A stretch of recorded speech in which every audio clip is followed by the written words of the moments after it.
Good morning and welcome for those of us who are coming in. It's great to see some folks coming in. Once you sort of get into the webinar, it'd be great if you could put into the chat your name and perhaps what organization or agency you're with.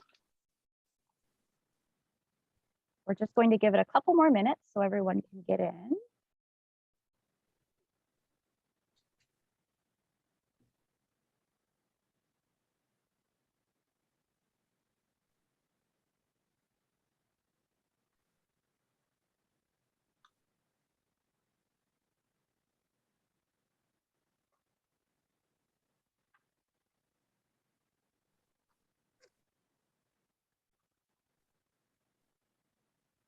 Good morning. It's great to see some names coming into the chat. If you could take a minute and let us know your name and what agency or organization you're representing this morning, that would be great. We'll go ahead and get started in just a minute or so.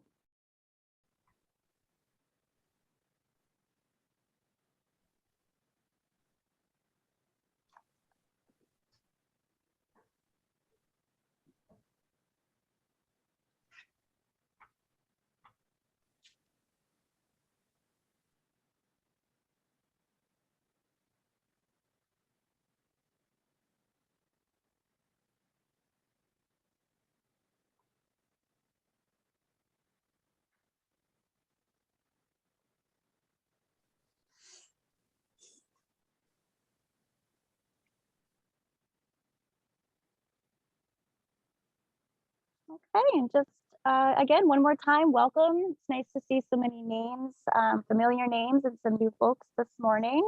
If you haven't already, you can go ahead and put your name in the chat as well as with agency or organization you're with. And I think it looks like we are just about ready to get started. So I will go ahead and start us off this morning with just some housekeeping. So good morning, everyone. My name is Bridget Nugent, and I am the Deputy Director of Tompkins County Youth Services. We're very excited to have you here this morning with some of our wonderful panelists and moderator on the topic of inclusion in youth programming. This is a topic that we frequently hear requested among our youth development professionals and other youth serving partners in the community, and we're really lucky and fortunate to have some real experts in the field here this morning. So it should be a great conversation. So just some quick housekeeping. Obviously, we are here in the Zoom sort of webinar function. We're not able to see and or hear our audience. So we're going to encourage folks to put into the chat and or the Q&A any sort of comments or questions. We'll really work through your questions towards the end of the or towards the middle of our presentation today, but I'll be helping to make sure we catch those. So welcome to put those into the chat or Q&A. Wanted to bring everyone's attention to the fact that we do have closed captioning subtitles as a feature of our webinar this morning. So on the bottom, sort of towards the right of your menu of options, you'll see a button that says CC Live Transcript. If you click on that and then click on Show Subtitles, you'll be able to follow along there with the subtitles at the bottom of your screen. Please let me know via the chat or Q&A if you have any issues with that. We are recording today's session, so it will be made available on our website following on the Tompkins County Youth Services website following today's conversation. I think with that, I will sort of go ahead and get us started. I don't want to take any more time away from the great panelists that we have. It's my pleasure to introduce Tompkins County's Chief Equity and Diversity Officer, Deanna Carrithers. She has graciously offered to moderate our conversation today. So Deanna, why don't you go ahead and take it away, and thank you, everyone. Good morning. Thank you, Bridget, and thank you to my colleagues at Youth Services. The work that you do is paramount to the success of our community, and we thank you for lifting this very important topic, but also continuing to build bridges throughout our community, and so we're grateful for that. I'd also like to thank our panelists for taking time and energy and sharing their passion with us on this great morning. Again, she mentioned my name is Deanna Carrithers. I'm Chief Equity and Diversity Officer. You will ask, what does that mean? That means that I am in a support role to help our county departments and our county agencies think about how to be inclusive. What does that mean? It means, how do you create a sense of belonging for those who are around you? How do you look at your policies and procedures? What are the things that you may be missing along the way? But then also, how do you create access to the services in a way that are meaningful for all the dimensions of equity in the entire population? So we are here to start with a great conversation today, and we'll turn it over to our panelists. And I'm going to start with a couple of just tactical questions, and we're going to go one panelist at a time, and they're going to each speak with you for about 8 to 10 minutes. And then after that, we're going to jump into some really engaging facilitated questions this morning. One of the things I would encourage our participants here is to, after you hear these presentations, put your questions into the chat, put your questions into in the Q&A as well. We want to hear from you. Your voice, your questions matter to us this morning, and you will lead to the success of our program on today. And so again, thank you for your time. And then I'm going to we're going to have our first introduction by Jeff Boles, but I'm going to start with a couple of questions. First, would you introduce yourself, your position, agency, and briefly describe the work of your agency and organization, including the populations and services provided? And then the second question would be, when you think of truly inclusive youth programming, what do you envision? What does it actually look like in practice? How has this changed over time? And what special consideration for the impacts on COVID? What special considerations need to be made in terms of the impacts of the COVID pandemic? I know that's a mouthful, but you will take it away. Okay, first of all, I would like to thank President Newton for inviting me today. My name is Jeff Boles. I'm with the Finger Lakes Independent Center going 25 years. I'm an advocacy specialist, and I mentioned the Finger Lakes Independent Center to empower all people with disabilities through the elimination of architectural and social barriers. We offer 5 core services. We offer advocacy training. We offer information and referral. We offer independent living skills training, peer counseling, and we also help and assist people transitioning from maybe a institutional setting they're living into a community setting. So those are 5 core services. If you want to know more about our services, I would encourage you to either email me or check out our website. www.fliconline.org. Let's find inclusion. What I truly envision someday is inclusion is not a big issue that everybody's doing it.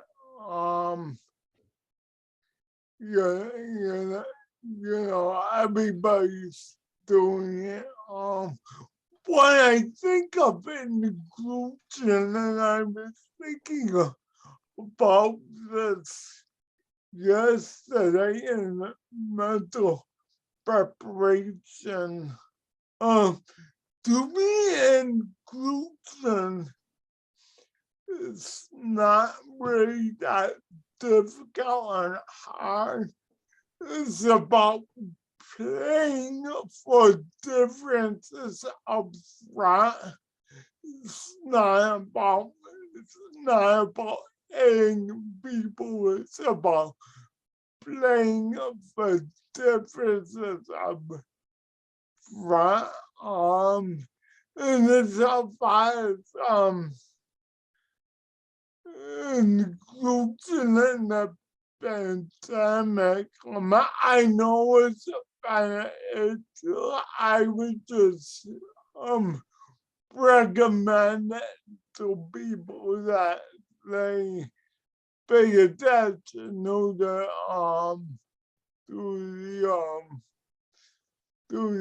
CDC's guidelines and our local health department. But I know inclusion during the pandemic is been a real hot topic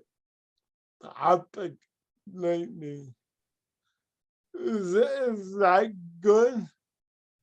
Yes, that was good. Did you have anything else? Jeff, was that what you're asking? Was that, no, that was really informative. I really appreciated how you talked about accounting for differences up front. You know, Yeah. and so go ahead, please. I just think inclusion, I realize there's certain types of disabilities that can be difficult, but again, I just think inclusion is not that complicated if you plan for differences up front. Wonderful. Yep. No, you're right. You said that inclusion is not that difficult, right? And that if you're planning for differences up front, that opens the door. There's an expectation around that. So thank you for sharing. And I appreciate Megan Guerrero also for putting that link to the website in the chat as well. And so, Jeff, we look forward to hearing more from you in the future. And also just in the spirit of inclusion, I wanted to share my pronouns are she, her, hers. And so when you do your introductions, if you wouldn't mind sharing your pronouns so that I'm referring to you appropriately in the space here today as well. So the next person that we have to share is Court. Thank you, Court, for introducing yourself. If you would like me to reread the questions, I can, or if you have them in front of you. For those who are maybe just joined us, we're asking our panelists from panelist number 2 to introduce themselves and tell a little bit about their work, and then tell us what they think about inclusive programming and how it's changed over time and what it would look like, and then also how COVID has impacted those things. And so, Court, take it away. Okay. Thanks, Deanna. Yeah, I'm Court Glenn. I work at the Ithaca Youth Bureau. I identify as he. I've been there altogether about 16 years. I have a master's degree in therapeutic recreation. And our department at the Youth Bureau is called Recreation Support Services, and we're funded by the city, by Tompkins County, and by the Office for People with Developmental Disabilities, New York State. And overall, I'll keep everything very simple. Overall, our goal is just to help people feel like they belong to a group and are connecting to people and they're a part of. And you know, we have formal goals that we write, you know, to enhance social, physical, cognitive skills, etc. But the bottom line is we're trying to get people who are not typically a part of the community feel like they're a part of the community. We primarily work with youth, and we work with adults too, youth and adults with developmental disabilities, also with mental health diagnosis. A very large portion of our population that we serve now is diagnosed with autism. So that's our focus area. And, you know, we run a variety of recreation programs, after school programs, and weekend programs. And, you know, what you think of with recreation, we take kids, we go to a park, we go to a playground, we help people that want to go play soccer, baseball, or whatever sports they want. We'll provide a one-to-one assistance for them to do that. We have a summer camp, well, 2 summer camp programs. We have an inclusion program where we're funded by the state to hire 10 one-to-one assistants, and they go with a youth with special needs to one of our youth bureau camps. And that's where we do like the inclusion, it's called the inclusion program. And then we also have a summer camp for teens. And that is what we refer to as a segregated program, which, by the way, is very successful. We'll talk about that later, but this is a group of kids, all with disabilities, together, who really understand each other, and they go out and do things as a group. Where the inclusion program is taking kids with special needs and trying to fit them into a neurotypical setting, right? So, you know, and what inclusion looks like is, it just looks like everything else. You know, you would go somewhere and you would see a bunch of people or a bunch of children all doing typical activities and interacting. And you might notice that there's someone in a wheelchair or someone who's using sign language. And maybe there's an adult or a college student that if you're doing inclusion really well, you won't even notice that they're helping them, because they will just kind of blend in, right? So, and what I found to be very successful, and we did this last year, was kind of to flip the model of thinking, okay, here's our neurotypical setting. Let's try to figure out how to adjust it so kids with special needs can fit into it. So it's like we're trying to put this square peg in a round hole. And we sort of wiped the slate clean and said, let's design the program for people with special needs. Like, let's take the board and cut the square to be a square and then fit the people in. So this reverse thinking of like creating programs that are designed to meet the needs of kids with special needs. And when I say special needs, I don't just mean developmental disabilities. I mean, this applies to anyone with emotional issues, with trauma issues. It's all just, and all these strategies work really well with neurotypical kids too, we find. So when you design and set up the program and train the staff and you do everything for inclusion, and then you allow people that don't have any issues, neurotypical kids or whatever, to be a part of it, it works very, very well. And we did some of that last summer. It was very, very well done, and we had a lot of success. And as far as COVID, just like everyone else, we just make our little tweaks here and there to make it work. But it hasn't been too much of a hindrance. Just make people wear masks, and most people have just been attending our programs with masks and listening to people talk about how stressed out they are about COVID and giving them some space for that. And, I think that's all. That's where I'll stop. Thanks. Thank you. I think you've made some really salient points, and so I'll resist temptation to dive in with more questions that I have about your program, but I look forward to hearing more about your work in terms of the Q&A. And so thank you very much for sharing. Our next colleague that we will hear from is Dr. Mishaennis Thompson. Can we call you Dr. Misha this morning? Yeah, that's fine. And so take it away. We look forward to hearing from you. Excited to learn about your work. Good morning, everyone. Thank you for the invitation to be on this panel. I am an assistant research professor at Cornell in the Department of Psychology.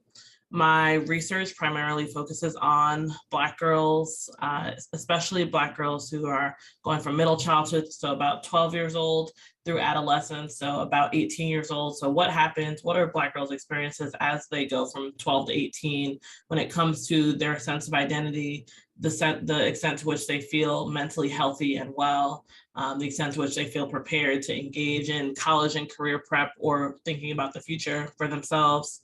And so a lot of the work that I do as a researcher is thinking about the utility of spaces that Black girls create for themselves and often in community with Black women, and how those spaces support those things that I just mentioned. So identity development, mental health and wellness, college and career prep, and then also literacy. So thinking about the ways that reading and being exposed to multiple types of literacy, whether it's digitally, verbally, orally, what are the different literacies or the ways of knowing that Black girls can benefit from being in community with one another. And so I come to this panel with a bit of a different perspective as someone who's both doing research, but also engaging in practice. And so I've had a few different experiences when I was in Nashville, which is where I came most recently from. So in Nashville, I co-created a space with Black girls, Black high school girls, called the Black Girl Magic Crew. It was an after-school program that was birthed out of 4 Black girls sharing with me that they wanted Black men and women who could serve as mentors to them, not only about school, but also about life. And so that group was started in 2018. Our programming has included things like panels, especially thinking about Black women who have gone on to college and the types of trajectories that they've navigated, whether it's going to predominantly white institutions, historically Black institutions, Hispanic, minority, and minority serving institutions. So thinking about what are the different experiences that folks who have gone to college can share with the girls in the program. We did a range of field trips. So thinking about not just within the Nashville community, but also with the institution I was affiliated at that time, which was Vanderbilt. So thinking about how do girls in the program, to what extent do they feel like Vanderbilt is a place where they could be, but also where else might they want to be that's not Vanderbilt. And then in terms of mental health professionals, we did a lot of work with bringing in folks who were licensed clinicians to be able to have conversations about mental health broadly, but then more specifically thinking about what is the role of, for instance, being an adolescent and navigating your mental health and the challenges and the joys that come with that.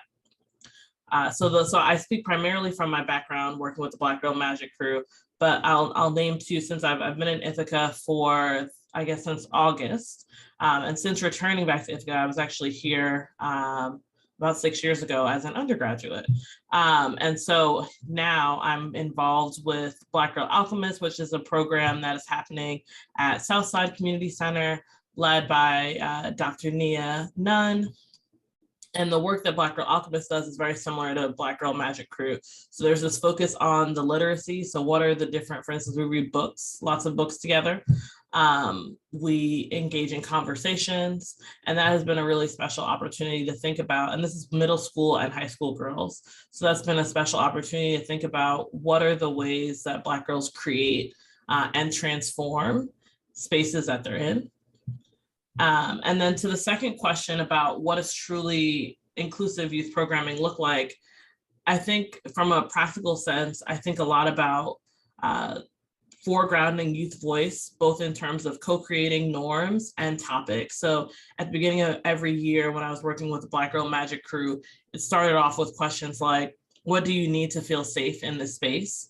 And then literally that became the norms that I brought back every time. So girls would say things like, I need this to be a safe space. I need it to be our space. I need this to be a space where I don't feel judged. And so if there were ever moments where girls named I feel judged, then there's these community norms to go back to. I think of making space for them to discuss their joys and struggles, especially amidst COVID.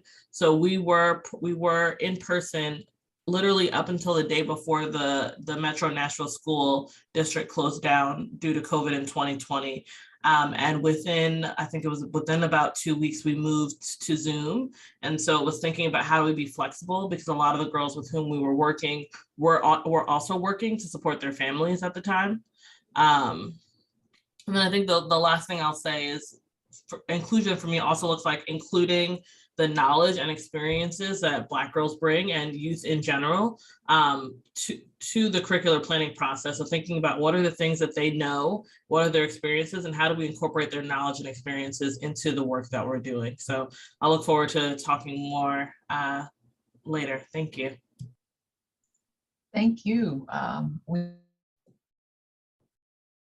Black Girl Magic, I think so you called it, with the Black Girl Alchemist here, and also to me that thread of humanity, and that wherever you were, wherever you are, there's that still sense of community around the work, and so that's really powerful, and I look forward to exploring that more. And so to our last panel, but certainly not least, Maureen will be sharing a brief PowerPoint with us, and so take it away, Maureen.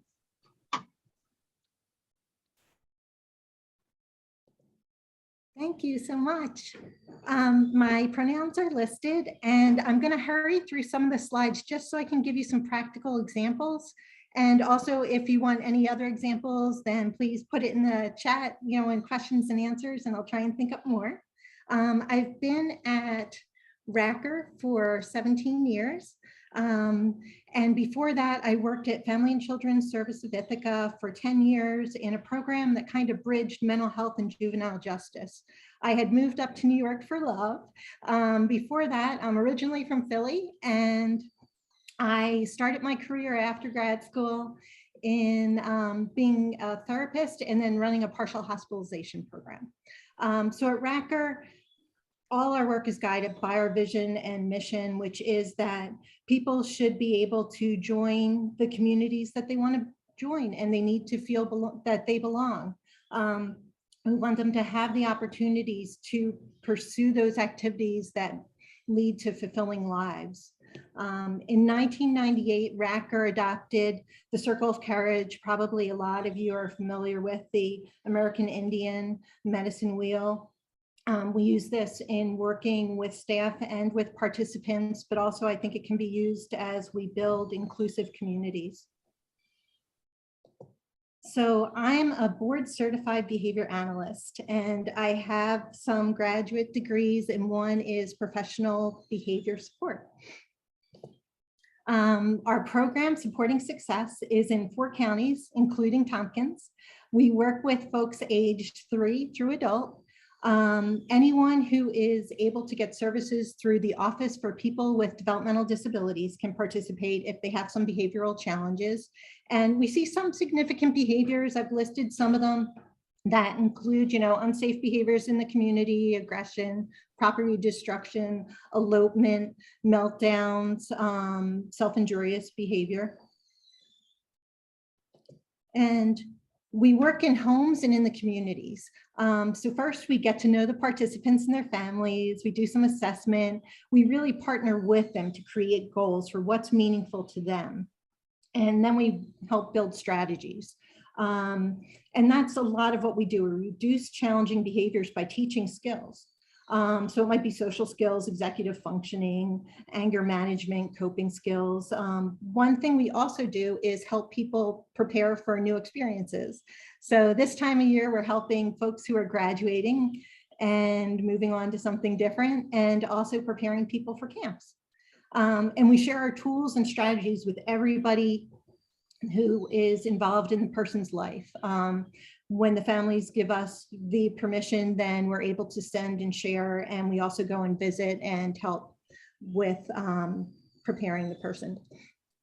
So I did prepare some answers to questions that I received, and this one I'll just say for what I envision with truly inclusive youth programming, for the one note that it provides a welcoming environment to the person. A lot of times our families, our participants share that they feel unwelcome, that the people around them are uncomfortable and they don't want to go back.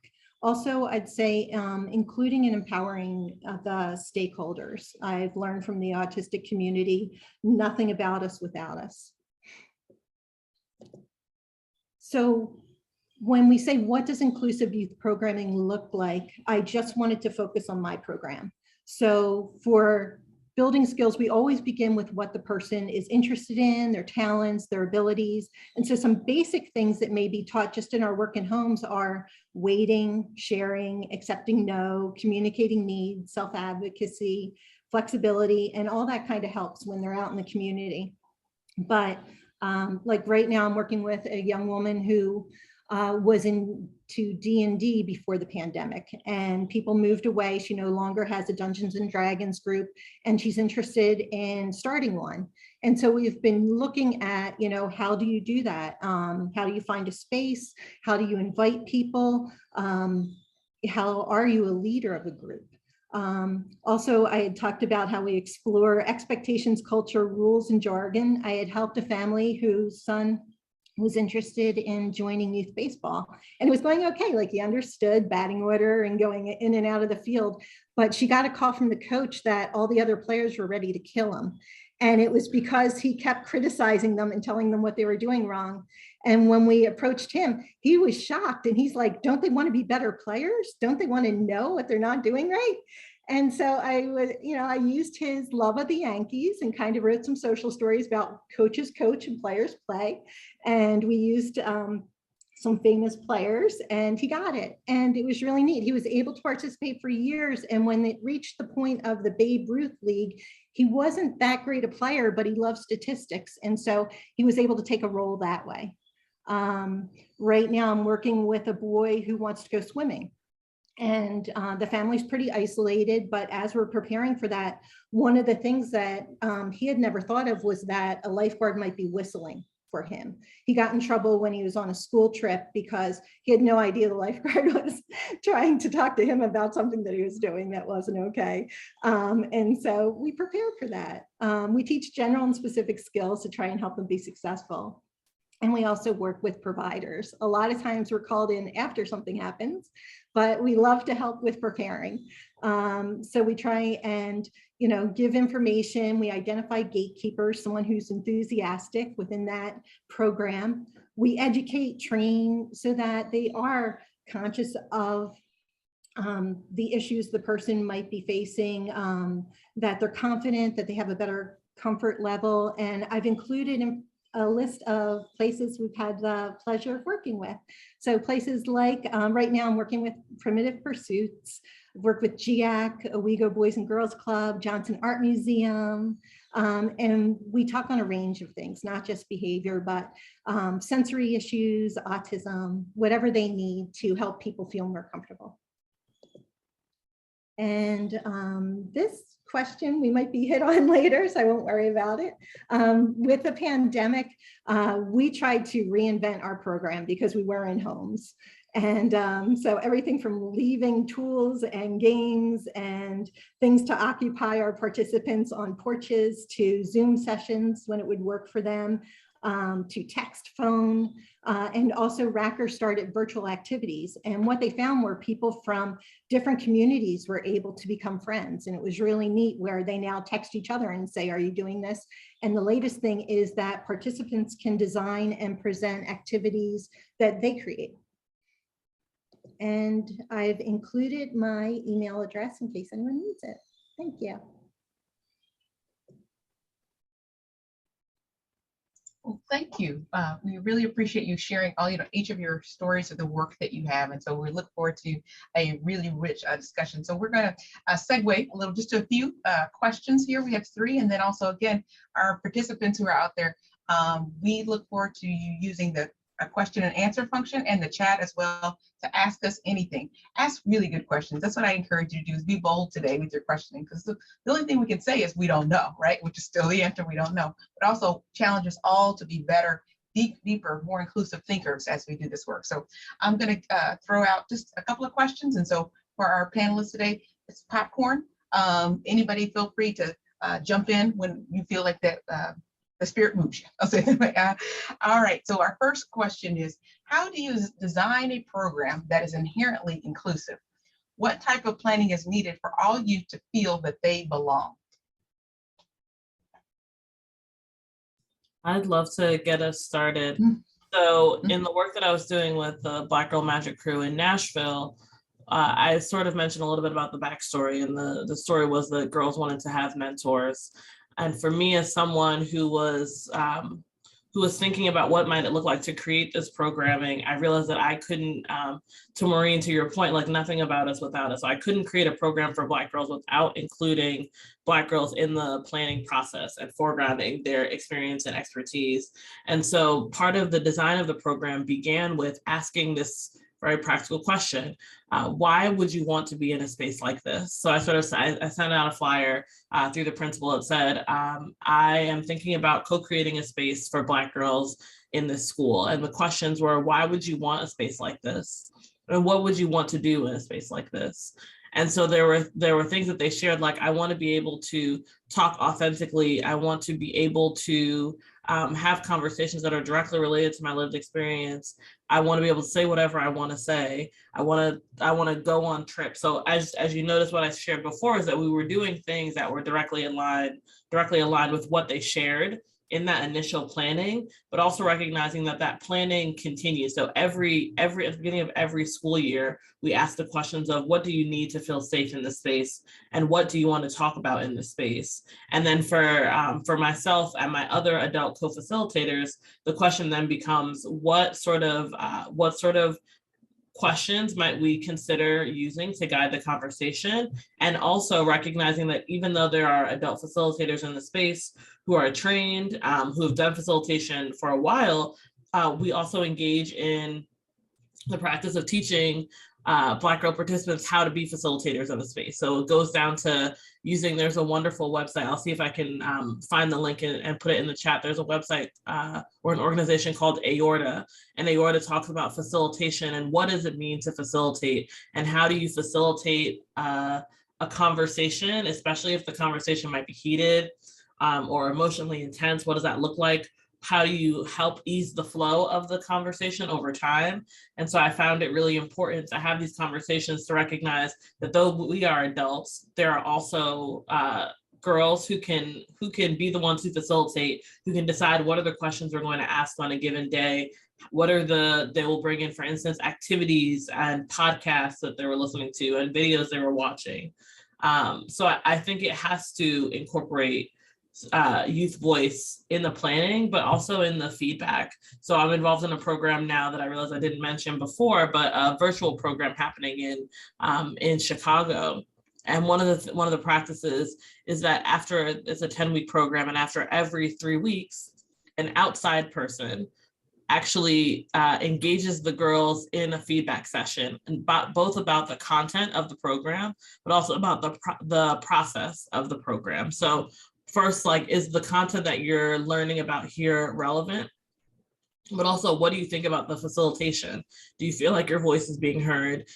Are there ways that you might feel more heard, more comfortable, more safe? And using that feedback about process and content to integrate into future iterations of the group. So I think I think those are the two sort of things, like incorporating their voices, having feedback sessions, and also engaging in this work around teaching young people to be facilitators as well. Thank you. Does any other panelists want to comment? Or I may add to that. I wholeheartedly agree. You know, I know one of the things that often overlooked from youth with disability perspective is some people may not consider them a resource, but they are. You know, they know what works for them better than anybody else. Because they're actually living with it, you know, so they know what works for them. So if they got having trouble incorporating them in an activity, just have a conversation with them. Like, hey, I've been noticing it. You've been struggling a bit. When we go to artists, anything we can do to make that easier for you and more inclusive. I think a lot of this stuff goes back to what we were talking about earlier, is creating a welcoming environment, and an environment of belonging.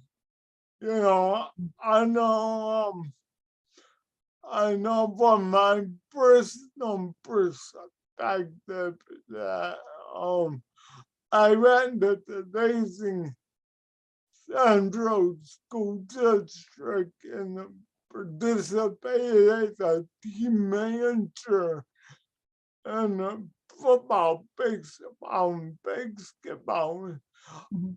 All my coaches were great, and they really created a sense for me that I belonged there, that I was welcome, that I was doing important work Mhm. as a team manager for the team, and that rubbed off onto the players, that, and I built some real good lasting relationships with the players that still exist today. But all that was created by my coaches, were creating a sense of belonging, a sense of welcoming, and they let me know that they were great role models for me. Thank you. Thank you, Jeff. And hopefully I didn't, were you anything else? I wanted to make sure I'm not cutting you off. But I did hear some really good nuggets and thread between the comments that I heard from Dr. Thompson, or Dr. Misha, we call her today, and Jeff, specifically when around that question about how do you design an inherently inclusive program. One, I think I heard that you have to have the representation, the people there that you're trying to serve. Right? I think that's what I heard from you. And then also there's a level of intentionality, I think, that we heard there. So hopefully you have your goal in mind for what it is that you intend to do, but then also creating the being practical and realistic about what you intend to do. So you can't design youth programs you serve for things that youth would not want to participate in. And so how are they explicitly involved in the program design to make sure that that is inclusive? And then also, you know, we talked about the feeling of belonging. People only know they belong when they belong, right? Because belonging is an active, it's an action verb, it's an active, it's an activity. That's the word I'm trying to say. And so we're going to go to the second question on this. And so I'm going to see if we want to hear from Court and Maureen. Anybody can still pop in, of course, but want to make sure everybody has a chance to speak here. So question number 2, programs are often staffed by young adults, i.e. camp counselors, seasonal workers. How do you recommend ensuring everyone is trained and equipped with the skills so that the programs are inclusive and accessible? And how are staff supported?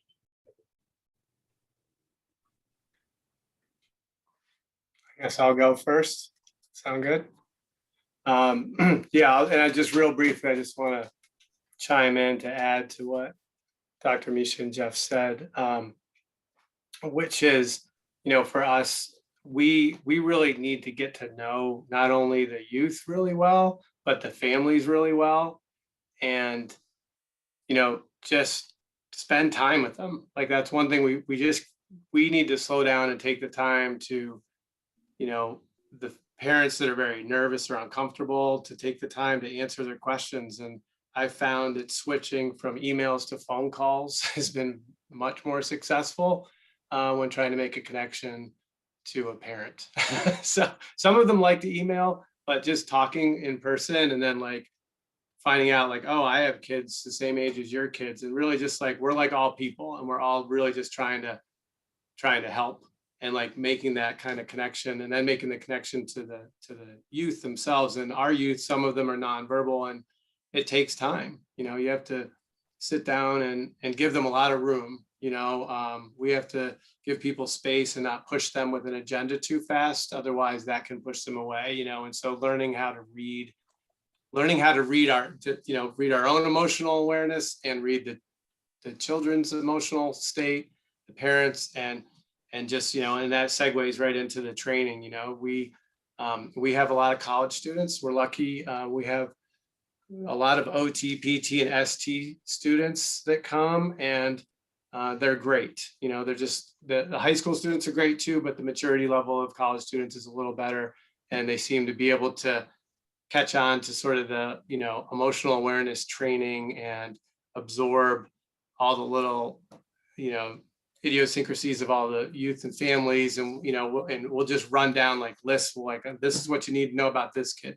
He or she or whoever it is sensitive to sounds. This one's sensitive to temperatures. This person's parents, they're going to ask for your phone number. If you're comfortable, give them your number, but they're probably going to text you a lot, you know, and all these little things, so that they're ready and they can make these connections. And then we also have, you know, a really good behavioral person that could come in and do these, you know, very, very excellent trainings and go over just practical things about, you know, what's your voice level when you're talking to someone, reading body language, you know, like, are you at their eye level? Are you looking down? You know, squat down next to someone and look in the same direction as they are. Don't square your shoulders up to them, because that's can be intimidating, unless they're doing something that's, you know, really bad and dangerous. Then you do square your shoulders up and tell them that you need to stop that. You know, learn all these little things that they can learn, and they're not difficult strategies to learn. And they, you know, it just takes some extra hours and some extra money. You know, it does a lot of time come down to time and money. And the other thing, I'm just kind of, you know, talking freely here, but just sort of backing up to the original question. Another big thing that we have to do is identify the barriers for people. So financial barriers are big. So we have money, donation money and other money, so we can often, money isn't an issue. We can help out families and scholarship them. And transportation is another one, especially rural families that are very far out. So we provide transportation as much as possible. In addition to, you know, the getting to know the child and the family and working with them. You said something that's really, really powerful that I think we should all need to take a pause to take in. At the very beginning, when you talked about, it's not what we think it should be, it's what whatever our population who we're serving should be. When we talk about inclusion, because you know that bias is real, you know, how we think it should be. And so that's really hard for us as humans to say, this is what we think you need, you know, and to actually reduce the level of patriarchy, because we think that we know the answer to things. And so I just wanted to hit that, you know, or make sure just to reiterate in terms of inclusion. We have to think for whom, by whom, for what purpose as we think about the work here. So Cornell, I just think you just said something that was really compelling, in addition to all the other nuggets that you dropped on us. But just thinking about that before you start any program, we talked about the framing and, you know, making sure that people, the programs are skilled and that they're equipped with the right things, and they can only be equipped with the right things if you let your bias go. And so, Maureen, did you want to comment on or add to? Please do. I don't want to take up too much space here, but I wanted people to hear that from a place of inclusion. Yeah, and I loved Court's answer. I'd just say, you know, some things that would be helpful is diversity of board, staff, and volunteers. Also, that programs have a really strong understanding of what their goal is, what they value. And I was surprised. I was just up at Arnott speaking with the doctor, and he had all his students, and he was asking how my week was, and I was just kind of talking about some of the trainings at Racker I had attended. And a couple of the students said, we'd love that. And I wrote it down. There are trainings on inclusion, diversity, equity, and accessibility. And it shocked me. And I know a lot of times with programs, they don't have a ton of time to train. And there's so much that they want to teach people, but I think it's important that they know where the program stands on issues like those, and that they do get training before they start working, so that they can feel more confident in ongoing training, because each kind of session, the participants are different. And so different issues might come up, and we're always all learning all the time. And so it's great that they have someone there available to help them. Right, I agree with that. Everything's different, you know, but also a lot of times, and I realize camps, high schools, the council over the summertime, which is fine, it's great, it's super. And, but they sometimes they even hear that I have experience working with people with disabilities, and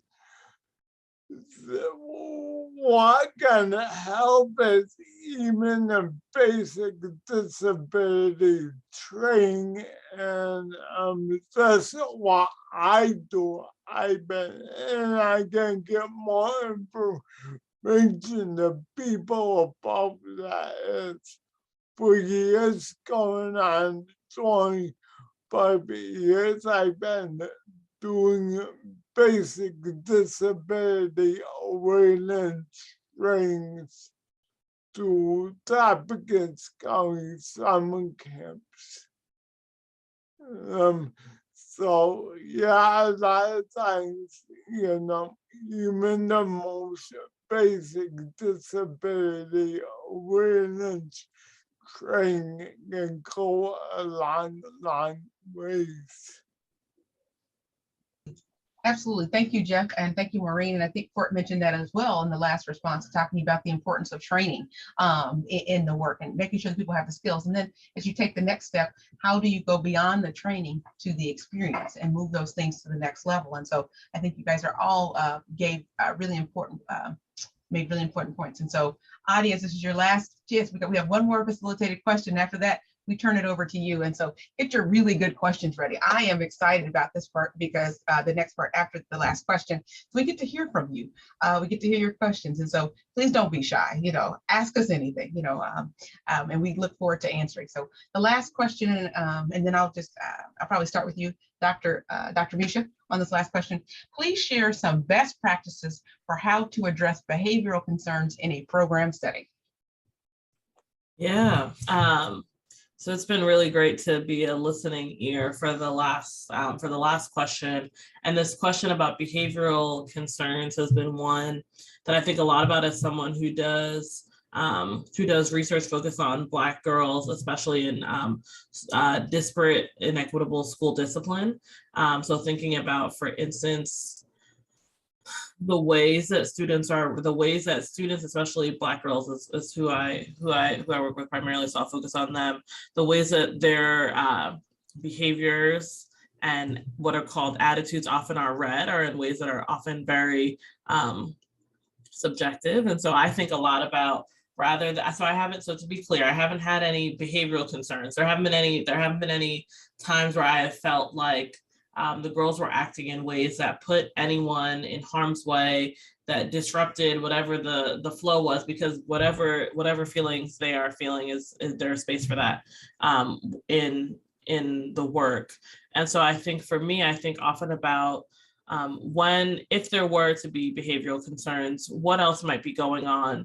And I think, Jeff, you brought this up too, like what's happening in people's lives? And then from a trauma-informed, gender-responsive, like from this perspective, if we take a chance to ask questions of folks like, there's all sorts of things like how much information can you really get about a student, but starting with the student of what's happening. Is there something going on in your life that is causing you to maybe be crying uncontrollably, or to be a lot more angry than you typically might be? Because I think there's a role and a time for anger and tears and all of those things, but what's happening? Are there ways that I can connect you to resources? Are there ways that maybe you just want someone to talk to, and can I help facilitate you having a chance to talk to folks? And so I come to that question and really thinking about how do we be responsive, be intentional, and make space for girls to process with trained professionals, and when it's appropriate with each other about what's on their minds. I guess I'll share one sort of practical tool that I'm still thinking. This is a thought that literally just popped in my mind, so hopefully the connection will be clear. But one strategy that recently we've been using in the virtual programming in Chicago is this idea of an emotional suitcase. So at the beginning of all of our sessions, we start with giving girls 1 to 2 minutes to write down, are there any like icky, tough, distracting emotions that you are navigating as we come into this space? If so, can you write them down and maybe tuck them under your keyboard? Maybe put them like, have them at the back of your notebook to recognize like, I'm making space for this tough feeling. I want to be fully present. But at the end of the session, it's really important for us to begin to, I almost said unpack, and I think sometimes we frame it as unpacking, but recognizing that the work of tough emotionality and challenges and trauma is not the like, I can quickly unpack this.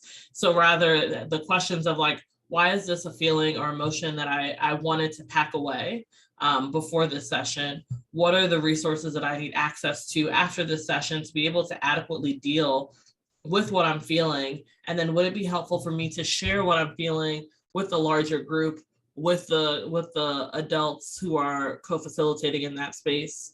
And the things that they share are things like, perhaps someone is really quiet, or perhaps someone is really angry and it's because their grandmother has passed away, or it's because they are worried because they're graduating middle school and going to high school and they're really scared about what that will look like. And so I think that's one sort of practical activity, but I do think I will look forward to hearing from the rest of y'all around like behavioral concerns in a more concrete context. Sure. Who would like to jump in? Dr. Redhead, I will make my own real quick because I don't want to take away from my parents, but role modeling appropriate behavior is counselors is a big one, and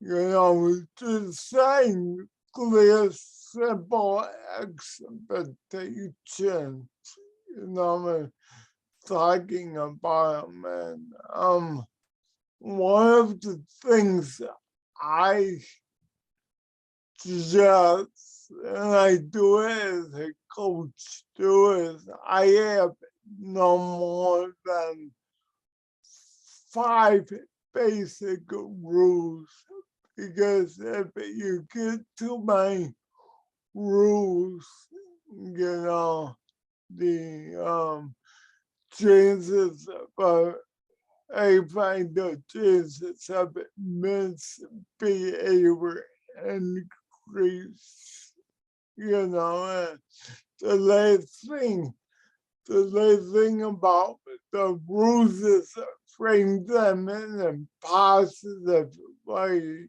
you know. Good story. I once wrote a book, a coaching book on rules, and so actually it wasn't called, it was a coaching book, but the author used teachers as an example, and they ever since elementary school. And they had water fountains in the classrooms, and one teacher put up a set of rules above her. His water fountain, like, don't do this, don't do that, don't do that. And the other teacher framed her rules about using the water fountain in a more positive way. Please keep it clean, please.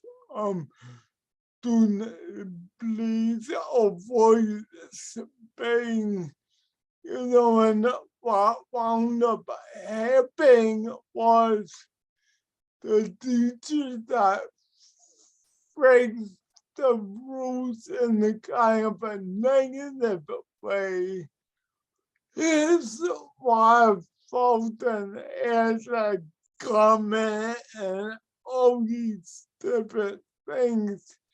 And the teacher that phrased the rules in a more positive way what I felt in it was basically spotless at the end of the day. Thank you. And I appreciate that, Jeff. I think one thread that you've been, talking to us about, giving us examples of, you talked about the importance of role modeling, and, how we're using those things to take those through as a tool so that there are shared expectations around what the behavior should be to kind of be preventative. I think that's what I'm taking away from this conversation. Right. And then I was going to ask Court or Maureen, any final comments before we get into the exciting part of the Q&A? Any last comments? Sure. Okay. And I love that about having 5 rules. That was really neat. Yeah, no more than 5 rules, because like you say, and I don't want to take away from your court. The other thing is that you give us stuff. Then solve rules, you gotta have kids kind of like wondering what they can and can't do, and you want to avoid that. Absolutely. Well, thank you we appreciate that your strategies, you talked about the 5, we should mention the 5 rules are proactive in the work, but then also are helping in addition to the emotional suitcase. I'm gonna make sure I take that with me somewhere as well. Maureen, you're gonna make a comment? Sure, and I just tried to think of some practical things for staff. And first, please know that I can empathize. When I was going through school, I worked 6 years at Parks and Recreation. I was an assistant director and a camp director. And, there were the people that lost their backpacks 5 times a day. And internally, I probably wanted to staple it to their back. But like Jeff said, everything we do is modeling. And so besides all the skills we're teaching them in our programs, they're also, seeing how we react when something doesn't go according to plan, when something's frustrating. And that's something they can use their whole life. But I thought there should be a way for participants to know what the rules and expectations are. It's always good when we increase predictability, we build routines so that they can understand the rhythm. Visual aids are really helpful for receptive language. It's great to provide choices proactively. Sometimes you have to build in help with transitions, build in breaks too, to make the tasks easier. And a lot of times you're able to avoid someone getting overtired, overstimulated by having these breaks.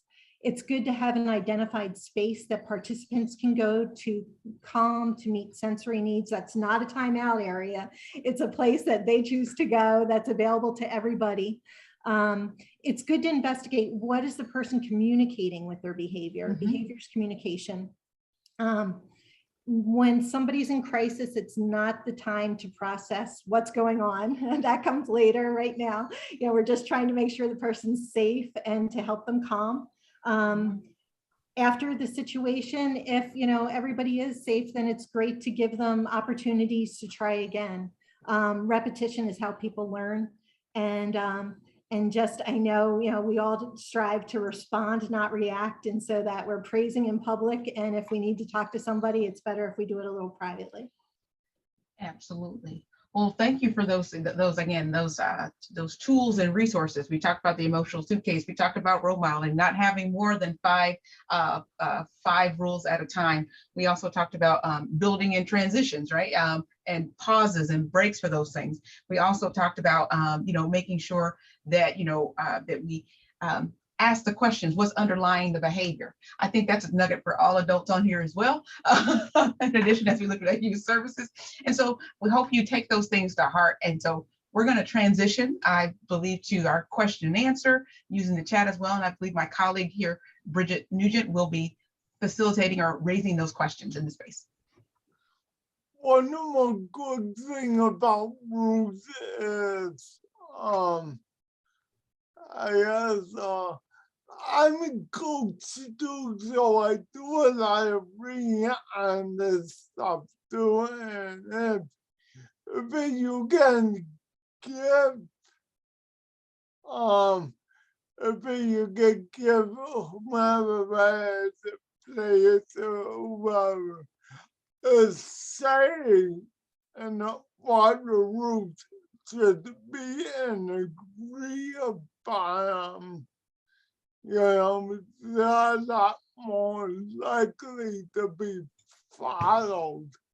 Absolutely. So no, we all agree that it's important to whatever rules that we come up with, that everybody's in agreement around those. And so, no, thank you for giving us the resources to be able to do this successfully. And thank you, Jeff. We appreciate that. I'm gonna turn it over to Bridget. And Bridget's gonna lift the questions you have. So again, please ask really good questions. Ask anything you'd like to ask. Again, the only thing we can say is we don't know, and that's okay because we're human beings. All right, Bridget, take it away. Great. Thank you so much. Thank you all for such wonderful input and comments. I think this has been very educational. So we do have 3 comments/questions in the Q&A. So like Deanna said, please continue to put those in there. We would like to hear from you all. Our first question comes from Randy Brown. Thank you for taking this issue forward and detailing the importance of engagement, welcoming environment, and mentoring. My experience is that many youth become isolated and are not engaged. What proactive actions work to reach them and keep them engaged? This is about that engagement piece. Any of the panelists, feel free to answer. We're still going to use the popcorn bottle if it's okay throughout the rest of the session, if that works for everyone here. So feel free to jump in. I think the person who hasn't spoken most recently was Court, probably. So we want to start with Court if you're comfortable answering that question. Sure, I can do it. I'm also going to take the chance to just add to what we talked about before, because I really wanted to. And then I'm going to answer the question. I'll try to be quick. But we deal with a lot of behaviors in our job. I've only had to call the police once in the last few years, so that's good. That was somebody that was coming at me, physically.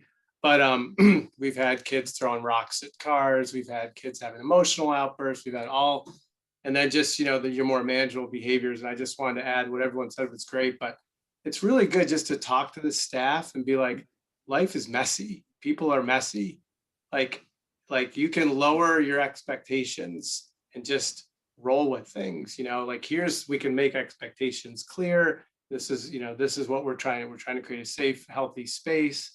And change our language, and instead of saying don't do this, say when you do this you make other people uncomfortable, whatever. But I think it's just so big to just talk to each other, ourselves, staff, and the staff that we hire, and be like, yeah, we'll get to know people as much as possible, but there's going to be times things are going to get messy and you won't know what to do, and that's okay. Like, take some deep breaths, don't try not to react emotionally, stay calm, get some help, whatever, it does a lot to tell people that. But anyway, thank you. I just want to jump in and say that piece. And I was going to reread the question, but I don't see it's up on the chat anymore because I lost it. It's just related to the engagement piece. The difficulty in engaging. Mm-hmm. Yeah, that's kind of the stuff we talked about. For us, it's really just getting to know people, like really getting to know them very, very well, the youth. And then when we're spending time with them, doing whatever works to keep them engaged. Sometimes that means taking breaks, like seeing if they're uncomfortable. We'll be like, do you need a break? And we'll like walk around the field where they can see everybody else doing the activity, but not force it. And then we're like, do you want to come, do you want to go back and try it again? And if they say, yes, we do, just a lot of positive reinforcement and, and also knowing, like someone said, like they're anticipating triggers, little things you may not think of as like, have they eaten? Do they, are they, sometimes kids forget to eat and they get really cranky, and then you give them something to eat and all of a sudden they're like happy again. And anyway, just really getting to know them and understand them so that you can make that bridge. And then the last thing that we find successful in our line of work is when the staff are really good at being a bridge, because they know the participant really well and the other kids don't. And so they act as a bridge and connect them, and say, oh, did you know this about this person? Did you know this about this person? And all of a sudden they can help the kids make a connection with each other. And it's really important to like be that bridge between them, because the kids sometimes just don't interact without that facilitation happening. Yeah, I agree with Cora's first of all, I agree with him about two things. And number one, I'm gonna phrase that a different way. So far as rules and behaviors, you gotta pick your bails. You gotta pick your bails. If your guys listening on kids about every little thing, every little misbehavior, that's gonna be a turn off to them. Plus, it's gonna burn you out. So you gotta kind of walk a fine line, okay? I can let this go because it's no big deal, but I need that. I can't let this go, so you gotta pick your battles. The number two is I agree with them about not pushing kids to participate too far because I can totally turn them off. But I'm going to speak from my personal experience here. When I was in elementary school, junior high school, I small fry football coach. And I wasn't gonna manage football. Actually, at the time I believe it or not, I did not like football. But he knew me. And so I had to be good for me. So he was always talking to me and checking in with me about why you come out and be my manager. And I said no to him about 3 or 4 different times, but he kept on checking in with me. And finally I said, all right, is it okay if I come out and try it for a week or two, and then if I don't like it, I don't like it. He goes, fine. Well, what wound up happening is I fell in love with managing football. I fell in love with football. And I'm laughing, I'm sorry about this, but I not only wound up managing some football, I managed football. I managed football until I was a senior in high school. I went up there like with my peers. Today I love football. I'm a youth football coach even today, and as a matter of fact, my partner jokingly last night said, "You miss the kids in the football field, don't you?" I go, "Yes, I do. I can't wait to fall." But I haven't through my small fry football coach always checking in with me and always encouraging me. And he gave me a thing that I love, and I'm passionate about, even to this day. Plus, he gave me a lot of fun memories. Thank you. Bridget, do you have the next question? Yeah, so we do have another question just related to engagement, and it's in the chat here. So there's those that are currently engaged, which I think we all kind of spoke to, but how would you suggest an agency or a program reach out to families or youth who are not currently engaged with your programming?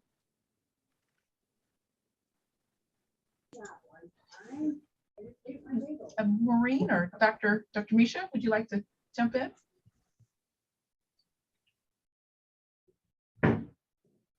Sorry, I had a comment for the last question with engagement, and I just thought that it's important to have ongoing communication with folks that feel isolated or maybe have missed a session or two, just to check in. I did love what Dr. Misha said earlier about how they had ongoing check-ins with feedback on process and content, and that we might want to look, are we on target with what the participants were interested in? Is the group stagnant? Maybe have people kind of changed in what they're interested in?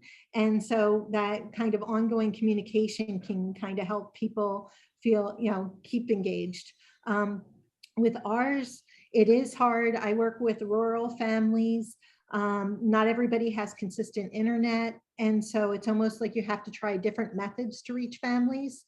Don't want to give more work to all the panelists, but definitely you can reach out to schools and agencies, and we would get the word out to people that we work with. It's always great to see websites. And so I will look that up and print off information to families, reach out maybe to faith communities. You can post at the Y, local libraries, community centers, even those great blue food pantries that are everywhere in our county, just a variety of methods to get the word out.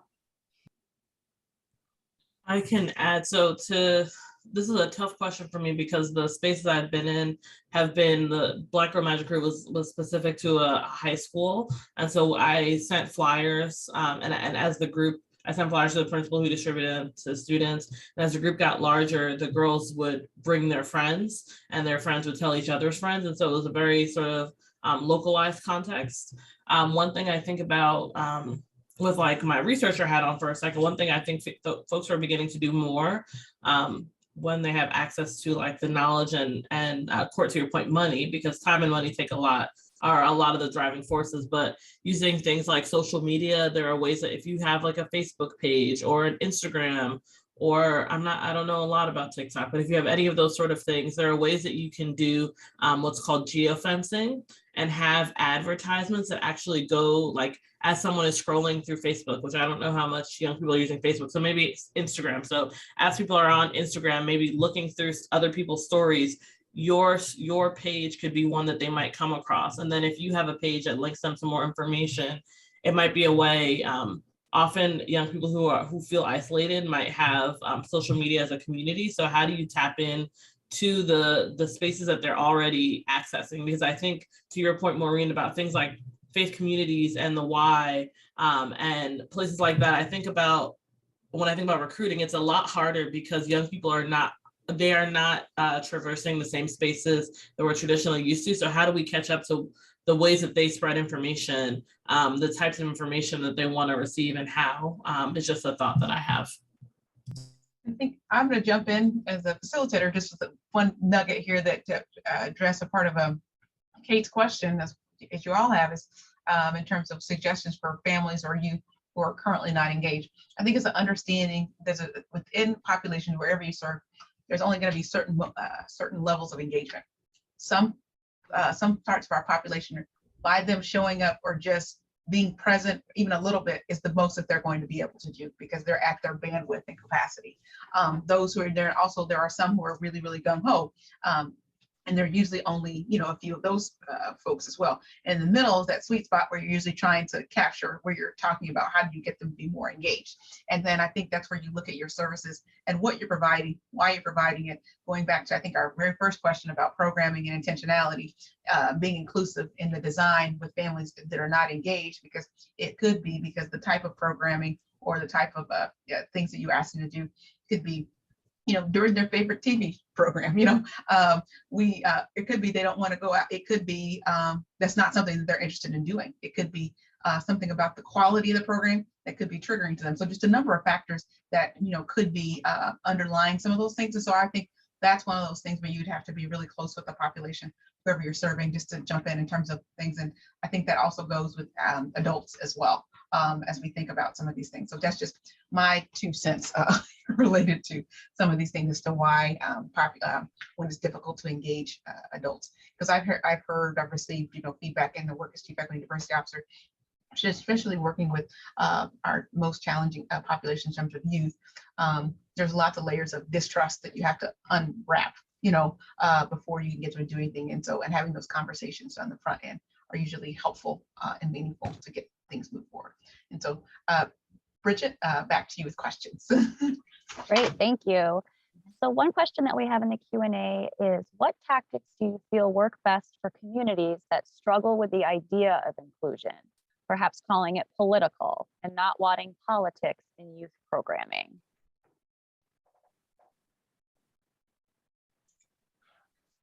I would take a shot. It's not only about certain types of population. Inclusion is about everyone, right? So, I could see some people may view it as a political issue, but if you are inclusive of everyone and want to get everyone to your program, doing it in inclusion perhaps might up your numbers of participants if everybody feels like you're being inclusive and you are providing a welcoming environment. And this is great, Bridget. I thank you, but I do have to get this meeting, so I'm gonna hop off, and I wish everyone a great day. Thank you so much, Jeff, for your participation. Thank you. Yeah. All right. Anybody else want to jump in on that question?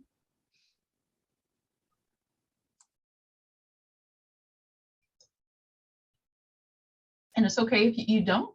One of the things that I think I heard in terms of threads and things as we've moved forward, we've talked about being inclusive. We haven't unpacked what inclusivity means. We can, it means a lot of different things. So when you, can I ask, it's okay if I ask a question back to our panelists. We talk about inclusive programming.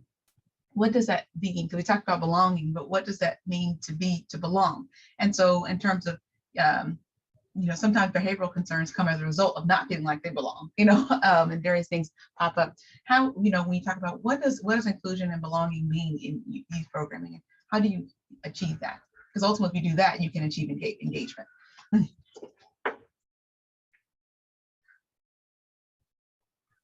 I'm just going to real quick. I'm just going to talk just about that last thing. I'm not going to get into the next one, but I think sometimes it's just keeping things simple. Like, we're trying to do the right thing because it's the right thing to do. And there's going to be people that criticize because that's their agenda. And you just keep doing the right thing. I find like giving too much attention to people that are, if there's political kickback or whatever, like, it's like, this is the right thing to do. It doesn't even need to be explained necessarily. It's like, this is the right thing to do because these are people and they're important and this is what we're doing, and just keep moving forward like that. I find that's been helpful. I can, to your last question about what does inclusion mean, something that I've been thinking a lot about, both in my personal life and my professional life as well, is psychological safety. And when I talk about psychological safety, I'm talking about, as a researcher, named Edmondson, who once described it as feeling comfortable to be open, authentic, and direct in whatever context that you're currently in. And so I think inclusion makes space for young people to feel like they can be open with who they are, how they're feeling, what's on their mind, direct about those thoughts, feelings, and opinions, and honest with one another. And I think part of like building that rapport to what we've talked about before of like creating these rules, whether you call them rules or agreements or norms, which should be co-constructed, it's thinking about how does the space that you're curating and creating with and for young people support their ability to feel psychologically safe, as well as physically safe, as well as just like comfortable to be who they are. I think is at the heart of inclusion. And I think too, I think about what's come up but has not been named throughout this conversation is equity. So how do we engage with young people from an equitable perspective to ensure that they have access to the resources and services that they need?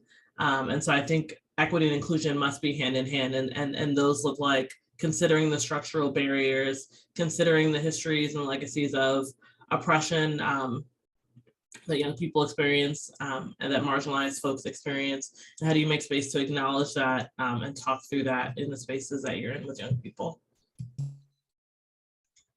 Thank you. Maureen, do you want? Sure. When I think of inclusion, I really think of access and opportunity, that somebody can pursue what they love and master skills, that if they are interested in a sport, it is great that there's Special Olympics and different groups like that, but also that they have the opportunity to join a league if it's something they're interested in. If somebody says to you that they're interested in photography, that you don't, right away go to look for a special group with other people who all have diagnoses, that, everyone shares the love of photography. Well, thank you. Those are really, I think all of these pillars, I would call them the dimensions of equity and diversity and inclusion, they all work and are intertwined. And so as we talk about these important principles, they go hand in hand, and you can't do one without the other in achieving inclusivity. And so I think those things are really important for us to take in as we think about our programs and our work. And so, Bridget, I think there are a couple more questions maybe. I know that there's a question from Sarah, I believe Sarah Alivi, that asked about discipline at school. Yes, I think Dr. Misha had addressed with some resources in the chat, but I think it would be great if you wouldn't mind we highlight this question, because I think it's a good one. So Sarah had mentioned specifically to Dr. Misha, you touched on discipline at school. Can you recommend ways to advocate for youth and help schools look beyond reactive behaviors and address what may be contributing to that youth struggle, instead of removing the youth from the space because of their reaction? Understand it's complicated in a school setting, but important to address. Dr. Misha, would you mind highlighting your response and anything other thoughts? Yeah, so the response that I gave to Sarah in the chat was a lot of the work that I do is in conversation with other folks who've already been doing this work. And so I want to uplift first Girls for Gender Equity, which is a nonprofit organization based in Brooklyn that works with girls of color and gender expansive youth.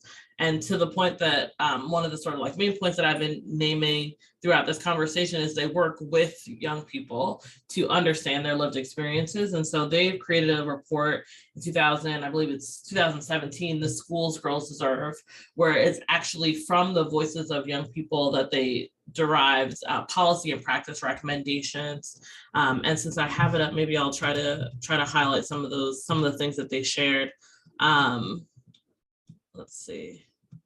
So the girls say things like, what does it look like to invest in a holistic curriculum and pedagogy? So to provide culturally responsive, intersectional feminist education, to really think about these like to be ways that you can be trauma informed, gender responsive, and asset focused.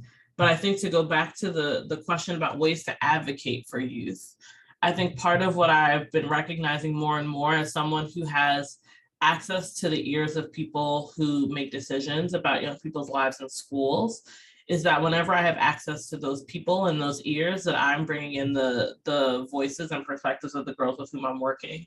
And so, for instance, in work that I've done focused on school discipline before, I worked with folks in the Boston City public school district, where they asked at that time, or still a mentor of mine, Dr. Monique Morris, they asked, can you help put together a focus group with girls of color across the Boston area around their perceptions and experiences with safety? And then tell us what we should do as a school district around helping girls of color feel safer. So one way to do that could have been to have Monique and I work together, do these focus groups, so just having these like conversations that were recorded and transcribed and analyzed, have these conversations, and then say, okay, we have this insight, we'll share from you as the adult the insights that the youth shared with us. Another way, and the way that we ended up actually doing it, is using that space. We ended up testifying for the Boston City Public School District, and the girls were with us, and they came to testify about their lived experiences. So not only did we have a compilation of experiences of girls who might not have felt comfortable or might not have wanted to speak with the city council, but the girls and the young people who were interested shared their perspectives. I think it brings a very much just humanizing nature, because as adults, we can empathize, we can sort of understand, oh, it must be tough to be, for instance, a Black girl in school who's told that your natural hair is blocking other people's view, and so you should do something with your hair or you're going to be suspended, or you're going to experience whatever sort of disciplinary issues. It is another thing to say, I recognize that this is not my own lived experience currently, and so I want to hold space for your lived experience to be foregrounded with these stakeholders, because young people, one of my favorite quotes is this idea that Black girls know the answer to a world of questions, but no one is asking them, and that's poet Nikki Finney who wrote that. And I think about how can I ask questions and have young people answer those questions so that folks like principals, superintendents, teachers understand that when they are what folks might call acting out, often it is because of these underlying issues and the tumultuous nature of being an adolescent to begin with. So I think it requires humanizing, empathizing, and also humility to recognize that I don't know everything. And no one knows everything, but together we can know more than we currently do.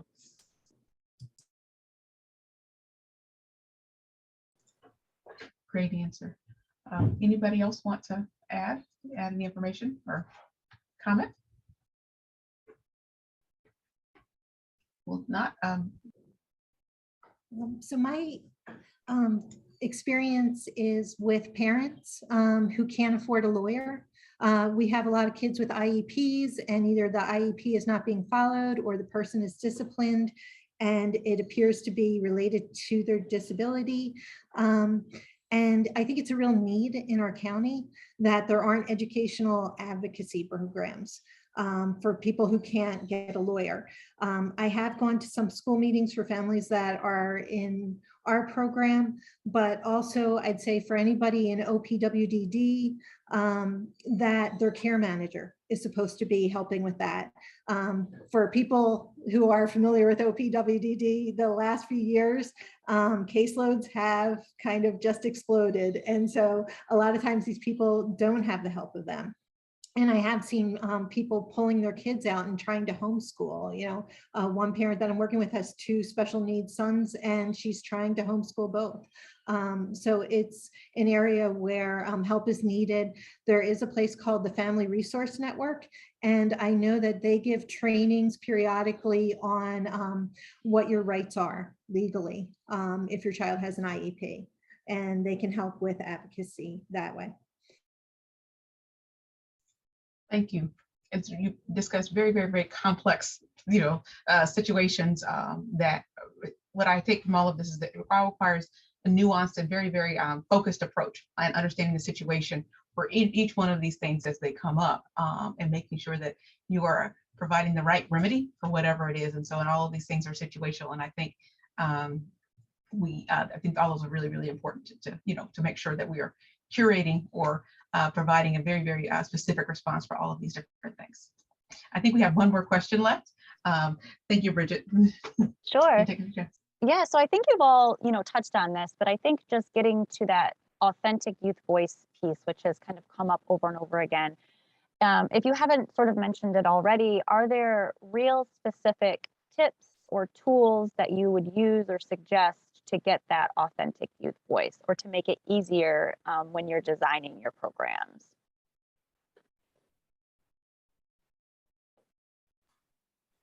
I can talk just for a minute while what people are thinking. We have programs that are just designed from the get-go to do that.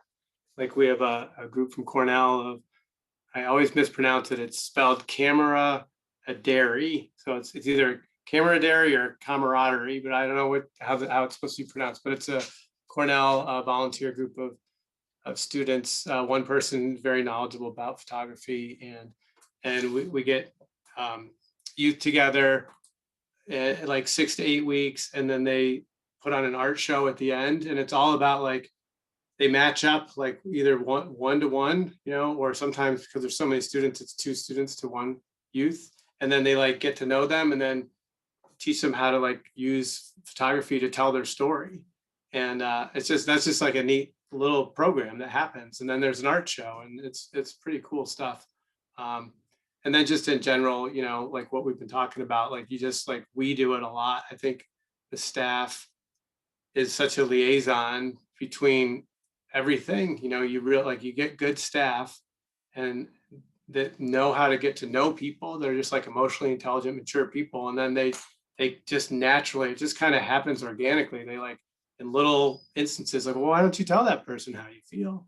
And it's just like little steps, and teaching young people how to find their voice and express it, and I think it really begins in those small social settings for us. That's where we get to work on it and be like, it's all right. We can, and I'll be there to, would you feel more comfortable telling that your friend this if I was with you? Yeah. And all these like little things. And I'll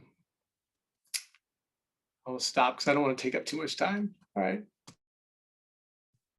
Yeah, I want to uplift what you're saying, Court, about these arts-based approaches for hearing and seeing youth voice in authentic ways. So one of the research tools that I often use is this approach called photo voice. And it's really helpful because the idea is that you literally give whatever group you're working with, give them cameras. At this point now, a lot of folks have access to phones with cameras. If they don't, then having things like digital cameras, which have become increasingly easier to obtain. But giving folks cameras and having in the participatory nature, like having like some things that you want to explore together. So maybe I guess thinking back to the question Sarah asked about like school discipline, for instance, giving young people cameras and saying, what do you, well, actually that's a little hard. I'm going to go with one that I actually have done before, because I think that might take me a little moment to think about. But so for instance, in Nashville, I asked the group, we had a lot of conversations amongst the group about mental health and wellness. And I realized that we hadn't really talked about what exactly is that and what did they need stakeholders to know about their experiences with mental health and wellness.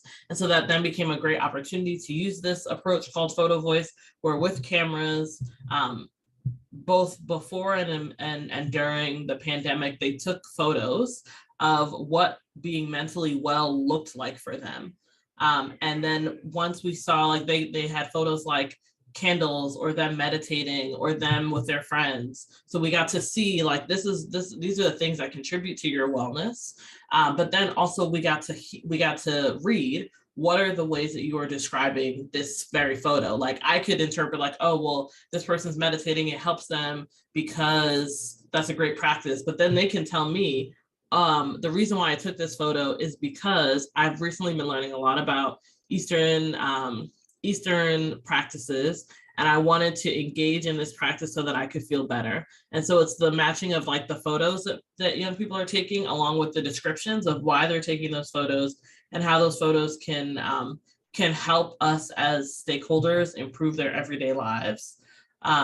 It's a great pairing. So I would highly recommend arts-based approaches, and then also wonder what makes youth voice authentic, because I think whenever you hear from young people, I've not experienced youth who are speaking inauthentically. Oftentimes they're speaking from their lived experiences, from the I perspective, and it's been very powerful. Wonderful. Maureen? I would agree that the participants should be co-creators. I know Racker had an experience that wasn't successful recently where they wanted to teach self-advocacy to 8 to 12-year-olds. And I don't think it's a shock that 8 to 12-year-olds weren't too interested in a Zoom session on self-advocacy every week. And so when we were talking about it, it's like, most of the kids that I know are online gaming. And what they did was they paired the advocacy group with online gaming. And so the group goes online, does that, and they sneak in a little bit, and they're learning that as they're gaming. Wonderful. I liked what you said in terms of knowing what won't work versus what will work. Going back to, I think all these questions have brought us full circle. We're going to head into our last question. Thank you for being a wonderful, engaged, participatory group. Actually, I'm going to ask one last question, where we're going to ask you all, our attendees, to be involved in the question, answering the question, because we're going to encourage you to put the answers that you know in the chat. But I'm going to ask the question to our panelists. What resources are available in our community to support youth programming staff in the area of inclusion? And so I'm going to ask each one of our panelists to take a turn at this, but then also I'll put the question in the chat as well. And so, like popcorn, I want you to put your answers out there, and then we can read those and share those as we wrap things up, because I'm sure that as knowledgeable we are, there are going to be things that you provide our attendees that we may not know. And so we want to build a community of educated community. And so thank you for that. So could I start with Court, rereading the question? What resources are available in our community to support youth programming staff in the area of inclusion? Yeah, well, us, right? Yeah. Right. Our department is pretty good. I'm in the same group as Maureen. You know, we're also like in the sort of OPWDD, people with developmental disabilities segment of services. And then there's other, you know, ideally special ed departments of the school is a huge resource. Like that's supposed to be sort of a referral ground, you know, because almost everyone goes to school, and then people are identified 504s, IEPs, and ideally the families are getting informed about what resources are in the community, because there are resources. And a lot of the families I talk to, I often start out the conversation by hearing, I didn't know you were there. You know, like we didn't know you existed. So sorry, there's some background noise that's coming from me. Yeah, but there's plenty of resources there, you know, and then there's a limit to how much resource there is versus the need, you know, and I think that's all, you know, we all know that's like the biggest issue. You know, there's, you know, at least probably 2/3 more people that need help than we have the resources to do. So we, you know, like all of us in human services, we do as much as we can and try not to get ourselves too burnt out. So I don't know if I fully answered the question. I think I got it. All right. Thank you. Yeah, so I'm gonna put in the chat right now. So 2 resources up at Cornell is the Bronfenbrenner Center for Translational Research.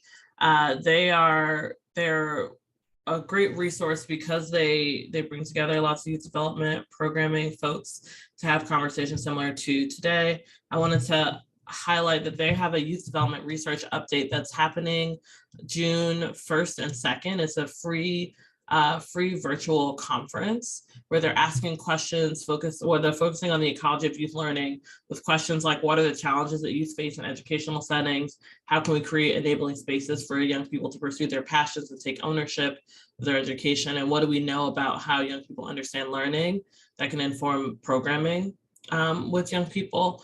And so it's a place where researchers and practitioners will get together with across the state. So I would highly recommend the BCTR as one resource, and this youth development research update as another place where you might get connected with other folks. Thank you. Wonderful resources. We appreciate putting that information in the chat. Maureen? Yeah, I loved moving up here because I couldn't believe all the resources in Tompkins County. Jeff left early, so I'll say Flick, Finger Lakes Independence Center for a variety of needs. And also they have a lending library. Family and children, it's a lot of people know for counseling. They also have youth services that has a number of programs to help families who are struggling. Racker is where I work. You can check our website, racker.org, R-A-C-K-E-R. One thing that we have that is open actually to everyone in the community is an autism lending library. We have that in 3 counties. And we have tons of books and videos, but we also have all kinds of sensory aids. So if you ever wanted to try out a Yogi Bow or something like that, we also have a program where people can get funding to then be able to buy it. But if you want to know anything more about neurodiversity, you can always check our website and find out the contact info for ALL, or you can email me. I know Mental Health Association is really helpful to a lot of people.